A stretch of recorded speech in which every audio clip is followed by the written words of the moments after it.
Hi, I'm RC Jim, and I want to show you quick and easy how to set up flaps on your plane if you're using EdgeTX, such as what you'd use with the Radiomaster or similar radios. So here we go. Well, as we get started, the first thing you want to do is disconnect your linkages. Now, I've already done this on this plane, so I'm not going to go through that again. But start out by disconnecting the linkages on both flaps. You just want to make sure you don't damage anything, plus we're going to be adjusting those in a moment. Now, next thing we want to do is do some stuff on the radio. So you've got your radio. You pick the plane that you're after. We then want to go into the model menu, so press the button here, and then we page across using the page button to get to our inputs. In the inputs, we want to go to the bottom, so one click to the left takes you right to the bottom. Hit the plus. And we want to pick what channel it's going to be using, so we'll use 6 for that. Okay, input name, that's going to be flap. And you can do whatever you want, but I'm going to pick flap.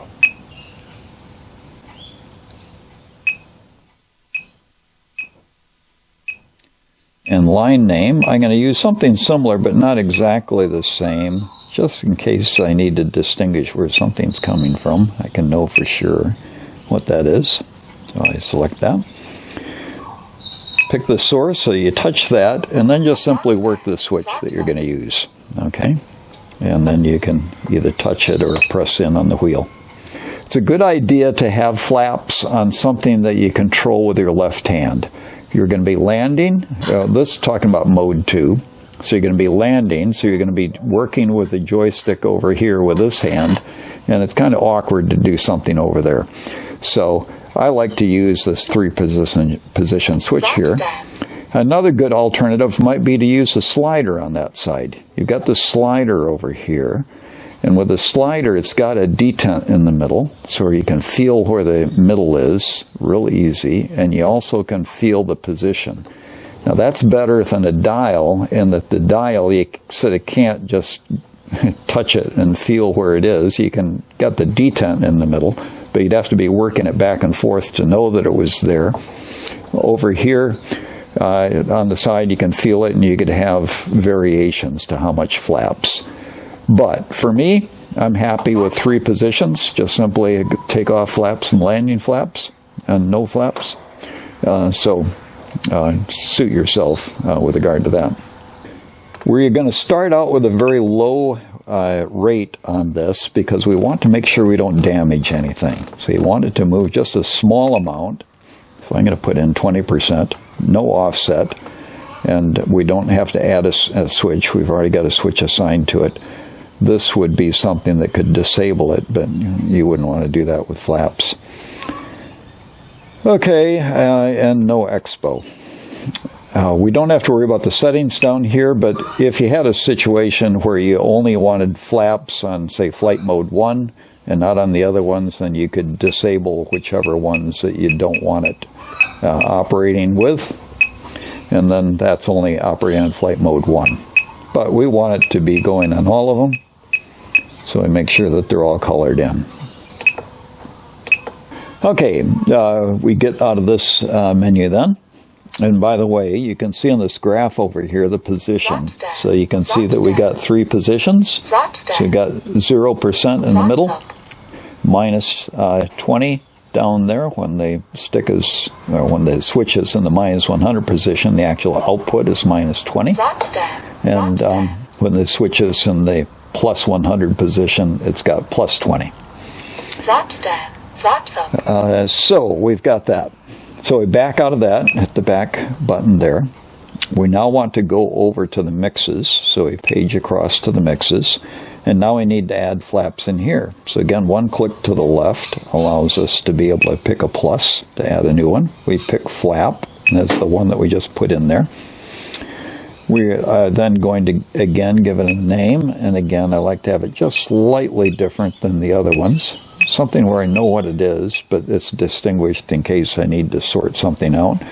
It's coming from the flap input, and 100% no offset. We will accept the name as being what we want. Now, the other thing we want to do here is go down to these settings, and we want it to go slow up and down. So again, one click to the left takes you to the very bottom, and I want to have it slow up and slow down. So I press in, I dial across, and I'm going to make it like 3 seconds.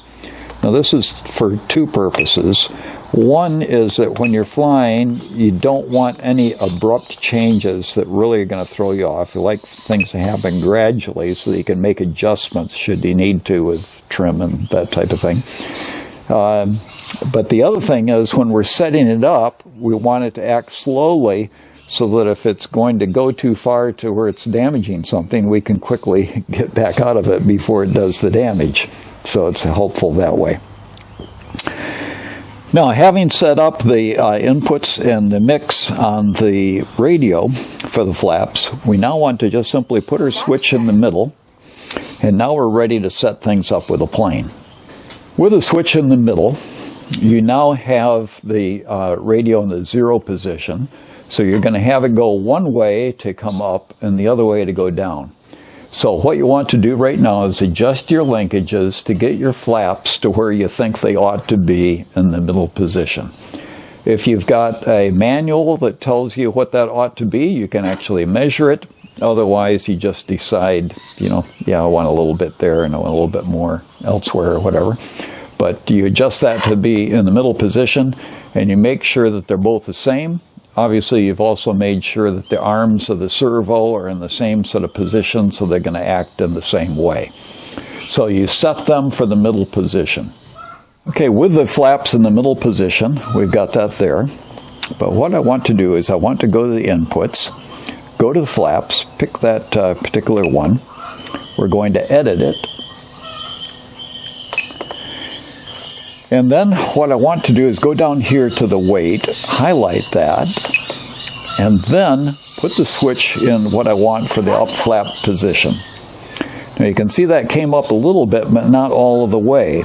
So what I want to do is I want to increase, press in on the wheel here, I want to increase this weight to bring that up to where the flaps are totally even with the top here.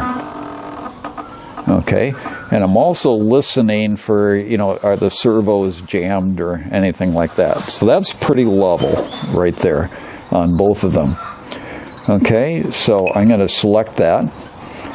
Now I'm going to go to the middle position, see where they go, and I'm going to go to the top position and see what that is. Now I'm also checking, to make sure that the servos aren't overextending themselves. If the thing is humming, it doesn't necessarily mean that it's hit the end. You hear that? If I tap it, it stops. So what that means is there's just a little bit of resistance in there. It's not, I ought to check my linkages to free them up a little bit, but it's not hitting against any hard stop. So you'd want to check the amount of deflection that you have here with what the plans are, what the instructions say that ought to be, and make adjustments accordingly. You want to check to make sure that they're operating the same on both sides, and if you see that the deflection is different on one side than the other, then you want to have a look at your linkages, have a look at the control arms, make sure that everything is exactly the same. You've got the linkages in the same holes and all that kind of stuff to get it where it ought to be. But with that, we've got our flaps all set up. Everything's ready to go. Well, I'm RC Jim signing off. I trust this has been helpful. If so, hey, make sure you subscribe, because you're going to find a lot of other stuff on our site, and you want to keep these things handy. So if you're a subscriber, it means you got direct access to it all. And of course, have a look at another of our videos on the site. You have a great day. Enjoy your flying.